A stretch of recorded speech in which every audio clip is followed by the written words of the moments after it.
There is a lot that we have to talk about today, but let's start with how young men have swung so heavily towards Donald Trump in this election, and it's raised questions about a major generational shift to the right, and also sparked a debate about the influence of media, job prospects, and education gaps. Because while people have been looking through the data, talking about all the different demos, I want to focus on young men and their turnout for Trump. With NBC News exit polls finding that men 18 to 29 went 49% for Trump and 47% for Kamala Harris, with that gap being way more pronounced in swing states. Right, CBS News found that men under 30 in Pennsylvania, they voted for Trump 56% to 38%. And ABC News finding that in Michigan, Trump had a 20-point lead with young men. And understand, this is a major gender gap nationwide because Harris got 61% of the vote for women in 18 to 29. And while yes, young people in general went to Harris, the Democrats' hold on young voters, it's shrinking. With, for example, CNN finding that the advantage went from 24 points for Biden back in 2020 to just 11 points for Harris. And Axios noting there that this shift, especially considering the turnout from young men, quote, signals that the MAGA movement with the support of a great deal of America's youngest voters has lasting power. And the thing is, right, this shouldn't be a complete shock. There's been coverage of the political gender gap heading into the election. Right? I mean, back in August, the New York Times ran an article titled, "Many Gen Z Men Feel Left Behind. Some See Trump as an Answer." And that is 100% something that Trump's campaign was actively trying to tap into, especially in terms of young men's media consumption. You had Trump just bouncing from podcast to podcast of these big male influencers. And hell, even early in the morning when Donald Trump had won the election, Dana White credited these people. I want to thank the Nelk Boys, Aiden Ross, Theo Vaughn, Bustin' with the Boys, and last but not least, the mighty and powerful Joe Rogan. Because not only did Trump sit down with these influencers, many of them used their platforms to advocate for it. The Nelk Boys posting frequently about Trump online and condemning Harris, even going on to Fox News to discuss their support. Then of course, Joe Rogan was easily one of the biggest podcast appearances, and that ultimately ended in a Trump endorsement. Though this also, as some argued, that he didn't even need to appear on the podcast to court the votes, that the popularity of those creators alone was indicative of where young men's politics lean. And all of that as you've had some influencers ringing the alarms about it for a minute now. With, for example, this clip of Hassan Piker on Crooked Media's Offline podcast that was filmed earlier this year, now gaining some traction. If you're a dude under the age of 30 and you have any hobbies whatsoever, whether it's playing video games, whether it's working out, whether it's, I don't know, listening to like a history podcast or whatever, every single facet of that is just completely dominated by center right to like definitely center right to Trumpian right, like openly Trump right, not like genuinely neo-Nazi. That part is quieted down a little bit, but like they're like 90% of the way there. It creates a lot of vulnerable men who are looking for answers. And I think a lot of right-wing podcasters and the manosphere and the like take advantage of that. And they do a very good job of taking advantage of it. They're like, oh yeah, you're angry. You're angry because trans people exist. You're angry because women are taking your jobs. Like they should be going back to a traditional lifestyle. And then of course, as people have been discussing the, the so-called manosphere trend or like kind of this world, a lot of people have then been pointing their fingers at the popularity of Andrew Tate, who is a self-described misogynist. Where he's notably celebrated Trump's win by saying he wants to move back to the US and even posting a photo of him as Trump's press secretary. Also cracking jokes about the win, saying things like, "I saw a woman crossing the road today, but I just kept my foot down. Right of way, you no longer have rights." And so now you have people arguing, if the Democrats want to win, they need a liberal Andrew Tate. And I will say, and I'll expand on this in a moment, yes, I think it is true that Democrats probably need to rethink their media strategies, especially as it pertains to the youth vote. But I think all of this, it could also be an oversimplification. With, for example, the likes of Bloomberg showing charts about why young men likely voted how they did, noting that after years of stagnation, median weekly real wages for men aged 21 to 35 rose steadily during Trump's first tenure as president. Also, they're noting that many men entered the workforce under Trump, though there was notably a big pandemic drop, and many did enter again later under Biden. But the association of those original jobs, it was there nonetheless. And this is Bloomberg noted that many men are falling behind in education. And if you look at how demographics vote, the no college degree crowd was much more likely to vote right. So you have places like Bloomberg noting that all this made Trump's rhetoric appealing to young men. But then they also argued that Trump may have made young men feel heard during the campaign, and they did experience some genuine improvements during his administration. But then adding the shifts in the job market are real, and it's not clear Trump's policies will help young men adapt. And so with all of this, there are a number of things at play. If you are someone in this demographic that voted for Trump, I would love to hear your thoughts on why you did it, why you didn't do it. And it can be a specific thing or a general thing. But what I will say is, I don't know if the left needs a liberal Andrew Tate, but I do think that the left needs to get better about going to the public square. What I mean by that is, if you look from independent to right-wing influencers, they have been embraced by the right-wing political machine. You have right-wing politicians that have podcasts. They also go on other people's podcasts. They also embrace podcasters, right? They open the doors and fully embrace the likes of Charlie Kirk lifted him up. And there's a whole range of these folks. Whereas you see that a lot less from the left. Granted, you do have outliers. You have Bernie Sanders. I mean, it was a big deal when he went on Rogan back in 2019. And I mean, he's also a great example. He hopped on Theo Vaughn after Trump. AOC is also very skilled in the space. And, in the lead up to the election, the Harris-Walz campaign did some things here and there. But I mean, to give you an anecdotal example, when I went to cover the DNC, there was like this whole official way to try and get access to certain politicians. We got one of the probably, I don't even know how many people we requested. But then separately, even though they told us not to do it, we started reaching out to campaigns, and we got Governor Josh Shapiro. He seemingly understood the value of talking to people in our space. We had to film the thing in some like echoey back room, but he took the time. Whereas with, I guess, likely soon to be former Senator Bob Casey, my team worked to get that interview. We had something set up, and then they just bailed on us. And it genuinely felt like they thought Casey was the get and not the other way around. That he was being given access to an audience of 18 to 35-year-old voters. Right? And understand, I'm not tooting my own horn. I'm not saying I'm like some crazy big deal, but I'm saying that there seems to be a disconnect for a number of politicians, and I think it feels like more so on the left that they don't understand the value proposition. You go to where the people are. But yeah, like I said, I'd really love to know your thoughts on this whole story and situation. Then we got to talk about how, while, Donald Trump is not president technically yet, his victory alone, as expected, has already thrown a wrench into the criminal cases against him. Because right now you have multiple outlets now reporting that Special Counsel Jack Smith is in active talks with senior leadership at the Justice Department on how to wind down the 2 federal criminal cases against Donald Trump, right? And specifically the ones charging him with trying to overturn the election and hoarding classified documents after leaving office. And I say as expected because this move is coming because once Trump's in office, he'll be protected from charges thanks to standing DOJ policy that prevents sitting presidents from being prosecuted. And while again, yes, he is not president yet, there's no way that those cases could be resolved before Trump's in the White House. And then regardless, we know that one of his first actions in office would be to have his new attorney general get rid of those cases. I mean, he even said himself that he would fire Jack Smith within 2 seconds of taking office. And all of this, as you have sources saying, this effort to unwind the 2 federal cases is driven by a need to smooth the transition between the administrations and avoid a showdown. Now, as far as what exactly this unwinding is going to look like, that currently remains unclear, but it could get very complicated. I mean, we're talking about something that's completely unprecedented. And as NBC explains, it leaves many questions unanswered, like, could the prosecutions resume after Trump leaves office, or would they be time barred? What happens to the evidence? What about the 2 other defendants charged with helping Trump hide classified documents? Also, will the special counsel write a report as special counsels usually do? Right? And on that last point, it is possible that even with the unwinding, Smith could still have time to finish his reports on the 2 cases before Trump assumes office and presumably fired him. And that would definitely be notable because Attorney General Merrick Garland has implied that he would make those reports public. And while no, there wouldn't be any legal ramifications there, it would kind of be a big middle finger to Trump. But then, notably beyond all that, the Mar-a-Lago documents case, right, that also poses a unique challenge, right? Because that case was technically thrown out by a Trump-appointed judge who bucked decades of legal precedent and ruled that Special Counsel Smith had been appointed illegally because his appointment wasn't approved by the Senate. Now there, we saw Smith appeal that decision, but Justice Department officials have worried that the judge's ruling could jeopardize any federal prosecutor or even any senior official serving in a temporary position and thus wasn't approved by the Senate. And so as a result, there are serious sweeping concerns about what would happen if the appeal is dropped and the judge's decision is left unchallenged. But then also, it's not just the federal cases that have been upended simply by Trump winning, because the sentencing for his criminal conviction in New York over the hush money payments that he made to Stormy Daniels, that's now in jeopardy as well. With Trump technically still currently scheduled to appear on November 26 to receive a sentence for his conviction on 34 counts of falsifying business records. So the key thing there is it's now widely expected that his lawyers will use his recent victory to try and disrupt the case from a few different angles. Right, one option that sources say his lawyers are working on is to have the case thrown out altogether on the grounds that as president-elect, he has the same constitutional protections as a sitting president, which would mean that he's protected from sentencing by state prosecutors. But then, even if the judge dismisses that argument, Trump's attorney could appeal to a higher court and seek to delay sentencing further while they do. And that's in no way their only option for delaying sentencing. Another route that they're all but certain to take is to postpone the sentencing indefinitely on the grounds that he's too busy getting ready to assume office to stand for sentencing or other court procedures. And again, these are just a few. There are a bunch of different maneuvers and appeals that his team can take based on various different legal outcomes. And so really what we're looking at is Trump's not going to face any accountability for his crimes in New York before he takes office and gets sweeping immunity. And then even if he somehow did one day, it would be years from now after he leaves office, which is definitely a thing he is going to do. That's what I keep telling myself. Despite all the memes that people are throwing out there that the Republicans are going to make it so that a person can run for president a third time, which would then lead to the Super Bowl of campaigns of a Donald Trump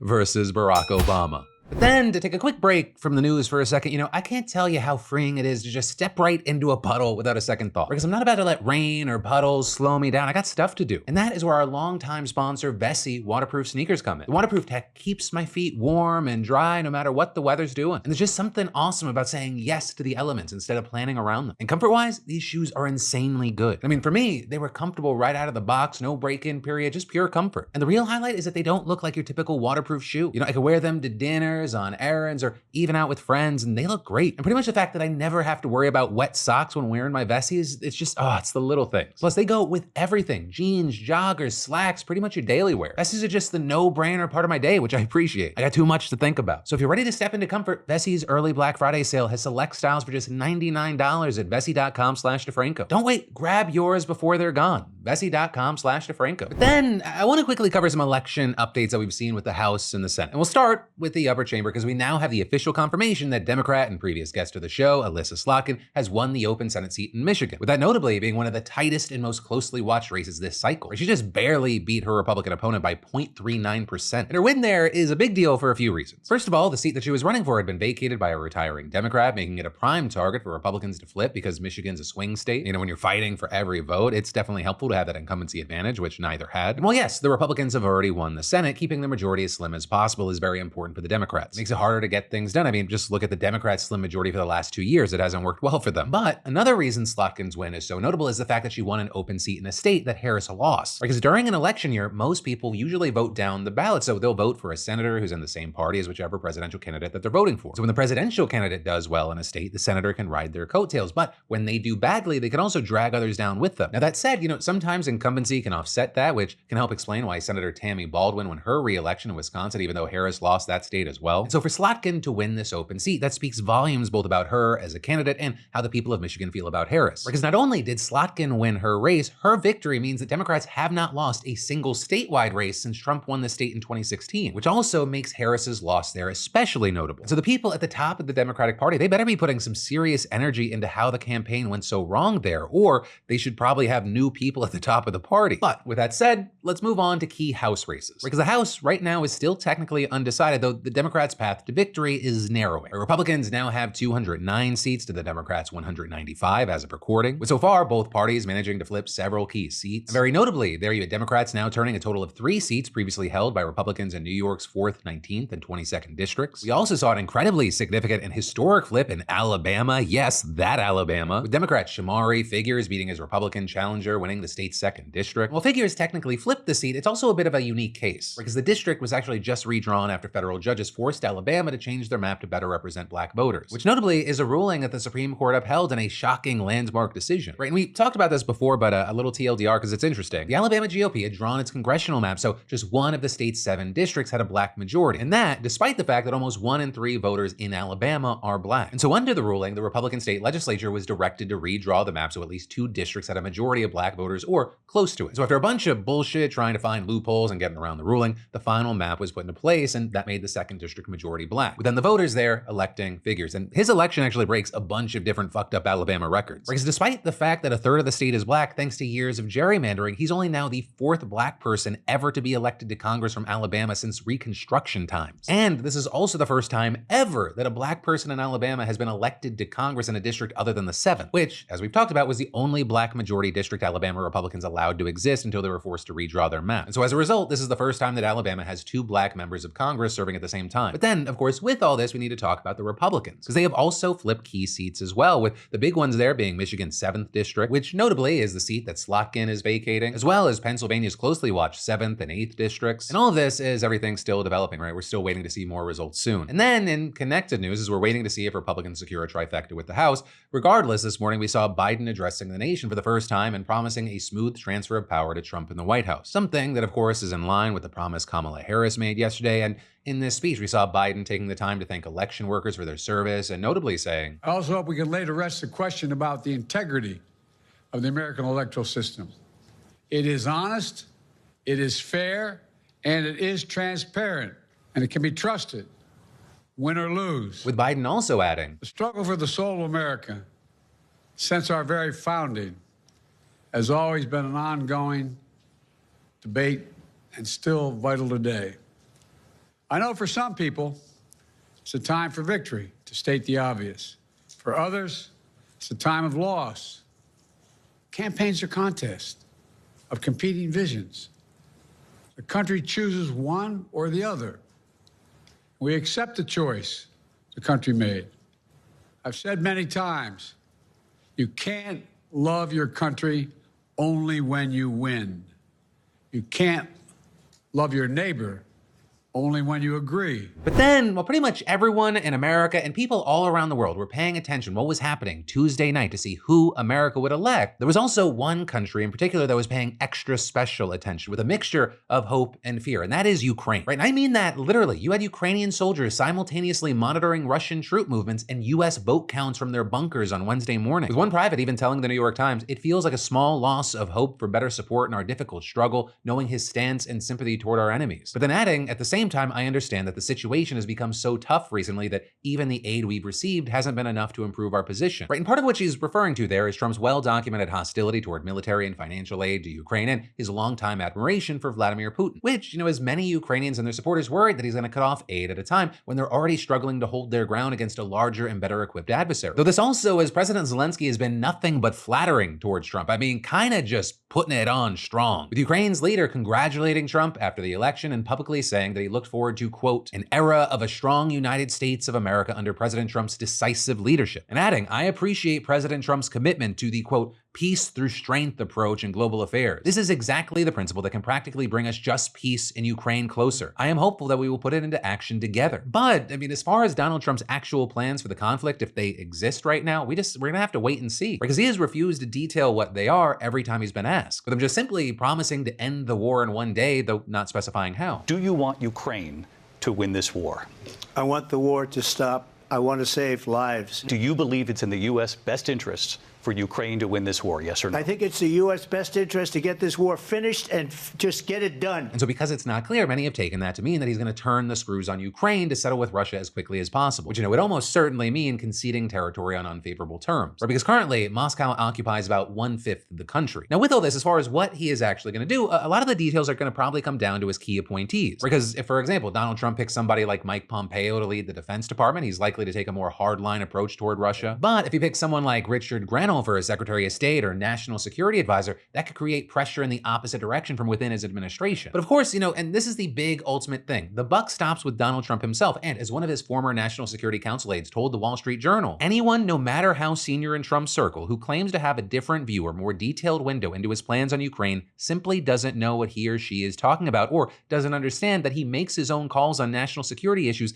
many times in the moment, particularly on an issue as central as this. But whatever does happen next, it's going to be vital in determining the future course of this war. Because as our boy Ned Stark put it, winter is coming, and Russian forces in recent months have been advancing at the fastest pace since the war began nearly 3 years ago. With right now, Ukraine's short-staffed military having to constantly shuffle soldiers around between hotspots on the front line, which then leads points they came from open to attack, which is exactly what Russia's been wanting and doing. And this is January to September of this year, Ukrainian prosecutors recorded about 51,000 soldiers deserting their posts, more than double the number from last year. And all of this at the same time as 10,000 North Korean soldiers are now fighting alongside the Russians, though their numbers probably won't be decisive. So if the United States abandons its ally, we'll have to see if Europe can pick up the slack. Though even that technically may be up in the air after what just happened in Germany, because Germany's ruling coalition has just collapsed. So now you have the country bracing for snap elections that could see the far right get major gains throughout the country. And this after things officially came crashing apart after Chancellor Olaf Scholz sacked Finance Minister Christian Lindner. Though really, that was just the straw that broke the camel's back. You see, Scholz relies on 3 parties to maintain a majority, including the Free Democrats that Lindner belongs to. However, they've been having huge disagreements about which direction Germany's economy should go, as the country's been dealing with about 2 years of economic trouble, with things really coming to a head over the budget, with Scholz accusing Lindner of blocking proposals on shaky ground and thus putting party over country, with Scholz going on to say, we need a government that is able to act, that has the strength to make the necessary decisions for our country, with Scholz now expected to reach out to the opposition Conservative Party to try and get his budget passed, which was likely blocked because it had spending increases, and Lindner and his party are extremely financially conservative. And I also don't mean like spending increases across the board. It was mostly just on the military, which a key thing here is something that many European countries are considering now that Donald Trump will be president again. But also, running a minority government, that's expected to just be a short-term thing, since on January 15th, he plans to hold a no-confidence vote. And it's widely expected that he's going to lose that because he's in the minority, meaning that there would be snap elections sometime around March. Now, obviously, that's not just around the corner, which is also why he's facing growing pressure to speed up that timeline and have a snap election much sooner. And that's including calls from Lindner, which is interesting because his Free Democrats are polling below 5% 5% right now, which another key thing is the threshold needed to even be allowed into parliament. There are also other parties that are pressuring, such as the Christian Democratic Union, which are currently leading the polls by a massive margin at 32%, which also, to be clear, this is a small d Democrat, so if you're American, don't assume that they're like our Democrats, and the CDU is best described as a center-right party. Either way, their leader said they want elections as soon as next week, and added, there are also a whole series of international commitments, conferences, and decisions in the European Union that now require a German federal government that is capable of acting. We simply cannot afford to have a government without a majority in Germany for several months. Also following them are the far right, AFD, and then Scholz's own SPD. And so it makes sense that a lot of these parties, they want the election now while they're still up in the polls. Whereas Scholz, obviously he's gonna wanna delay it to have enough time to try to dig his party out of the hole they're in. But really, unless something changes there's a real chance that Germany's joining some of its European neighbors in the United States with a turn to the right. Although I will say, obviously there are some big differences there, such as security across Europe. And this, as Trump has a history of antagonizing NATO partners, and he clearly doesn't want to send more arms to Ukraine. Whereas the Christian Democrats over in Germany, they're the opposite, and they've been frustrated by how slow European help to Ukraine's been. But for now, we'll have to wait to see what happens, though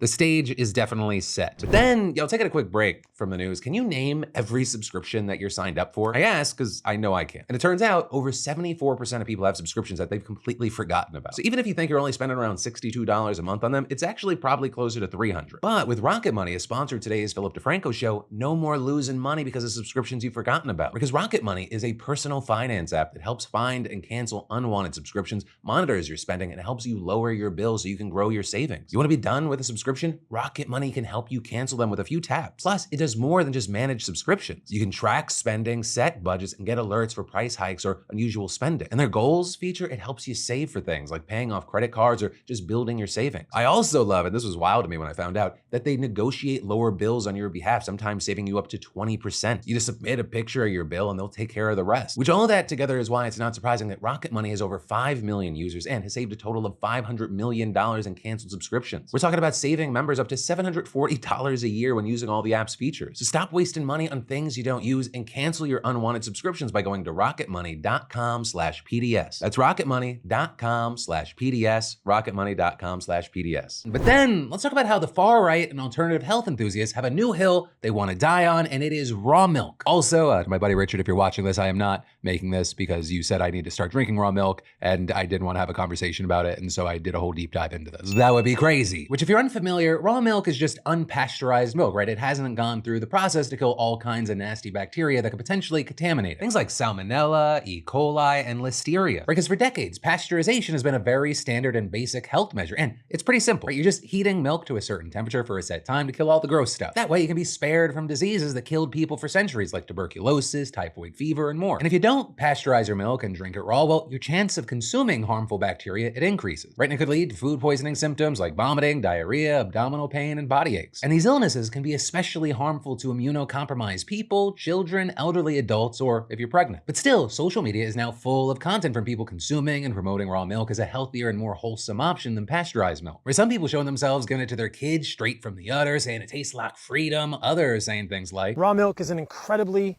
nutrient-rich, healing food for humans. Did you know that raw milk never goes bad? Never drink regular milk. Only drink raw milk that's unpasteurized. Right, and this pro-raw milk crowd, it involves a wide array of people. You have the likes of Gwyneth Paltrow saying she puts raw cream in her coffee every morning, RFK Jr. saying he only drinks raw milk, Marjorie Taylor Greene likewise tweeting that it's healthy. And among their reasons, they say that raw milk just tastes better. It's more nutritious, easier to digest, especially for those with lactose intolerance. And they also say that it can prevent seasonal allergies and asthma. Though with that, I will say the FDA would beg to differ, saying that pasteurization does not cause lactose intolerance or reduce milk's nutritional value. And this is notably the FDA is not alone, right? Most food scientists say that there is no nutritional difference between pasteurized and raw milk. With, for example, Nicole Martin, an assistant research professor in dairy foods microbiology at Cornell University, telling the Washington Post, what folks really need to hear is that this product, raw milk, does represent a higher risk of illness. Even if they perceive there to be a nutritional benefit or a health benefit, there really is no support for that in scientific studies. And while other experts have noted that not all raw milk is going to make everyone who drinks it sick, you need to pasteurize it in order to remove the chance of contamination contamination. And this is even true if you get it straight from your clean and friendly neighborhood farm, with an associate professor of food policy at Northeastern University telling Women's Health, buying raw milk from a reputable farm with good hygiene practices may reduce the risk of contamination, but it does not eliminate it. Even well-managed farms can have bacteria present in the environment, equipment, or from the cows themselves. And adding, trust in the farm's reputation does not equate to a guarantee of safety when it comes to raw milk. Also with this, you had an infectious disease specialist at New York University further explaining to Rolling Stone that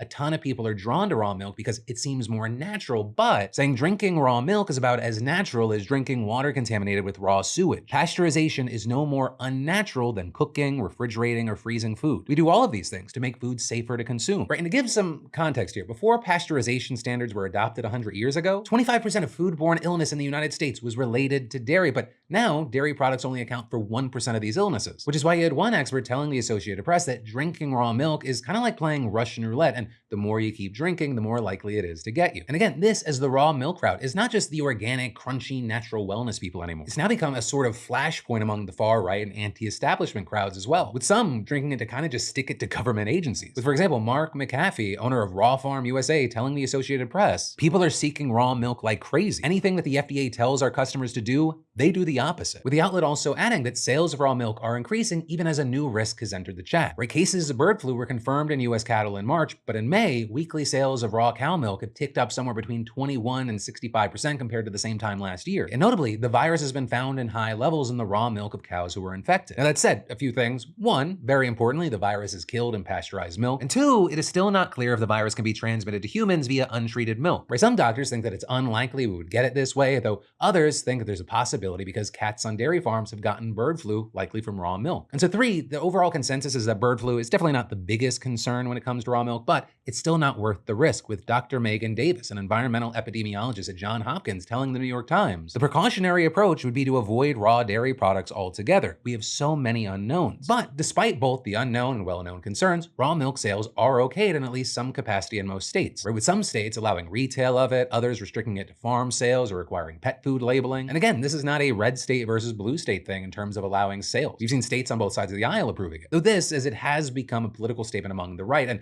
among others who just don't want to listen to or trust the government. With Matthew Mata, who studies health misinformation at Boston University, telling the Associated Press, it's not that people are stupid or ignorant or that they don't know what the science is. They're motivated to reject it on the basis of partisanship, their political ideology, their religion, their cultural values. And this is folks like James Fitzgerald, an associate professor of security studies at Dublin City University, told Rolling Stone that going against scientific consensus and government recommendations provides individuals with a sense of agency, freedom, and control. And noting it's one of the reasons why the topic taps into broad support among individuals who may not otherwise support far/extreme right causes. Right, noting that it's similar to those who oppose vaccination during COVID. And this, as you had one epidemiologist telling the outlet that there is a good reason a lot of people do not trust the US healthcare system. Right, it is profit first, inaccessible, difficult to navigate, and all of that pushes people to alternative guidance. With some, like Fitzgerald, saying it also pushes people further into conspiracy, saying that anti-establishment groups can use the raw milk craze to boost other theories. Right, because it probably won't surprise you, but there are a ton of theories about liberal control of food sources, and once you can hook someone on something like raw milk, it might be easier to feed them that as well. But yeah, with now all that said, of course, I'd love to pass the question off to you. What are your thoughts regarding the whole raw milk situation? And I'd really love to hear from people that both drink it and don't drink it. Except from you, Richard.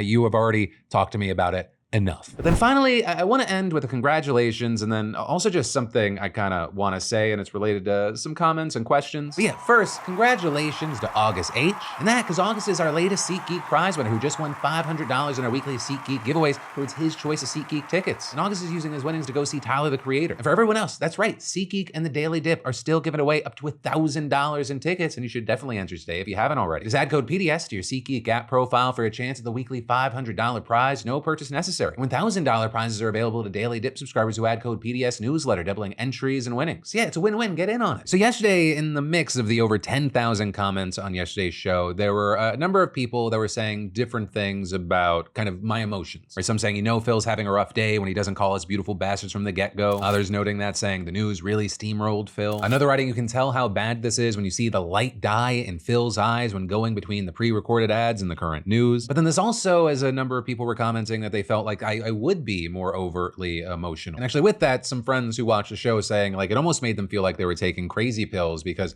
I seemingly wasn't showing emotion in the coverage. Right? And with that, it almost made them feel like they were even more alone with what they were feeling and going through. So I kind of want to hit this for a few things. First, that if you are feeling angry, sad, scared, dejected, I 100% get it. I personally felt dejected, though I will say I oddly feel less anxious now than before the election. Because at least now I know what's happening, right? I can plant my feet now and move forward. Because in this life, we just have to control what we can control. And so for me right now, that's several things. Being there for friends and family who are concerned, but also game planning for this show for 2025, doing projects around the house. And as far as not showing emotion in coverage, I think that is a mixed thing. One, I try to keep my own feelings and my own emotions out of the stories. I think that comes from a sense of trying to be whatever I think fucking professional is. But then also too, as someone who in my life, like things just did not go my way for the first 25 years of it, I found that the best way forward for me personally, I'm not saying I do not recommend this, was to compartmentalize my feelings and put it in a box and just focus on the work, which brings us back to control what you can control. But I say all this because I just want to make clear, please know that you are not alone in your feelings and your concerns right now. And I don't know if any of this made sense or helped or whatever, but I wanted to comment on it if even one person was just feeling overwhelmed and disconnected. But on that possible note that maybe I hit, I will end the show by just saying, hey guys, I love you face. Thank you for being a part of this. You are not alone. Stay safe out there, and I'll see you right back here on Monday.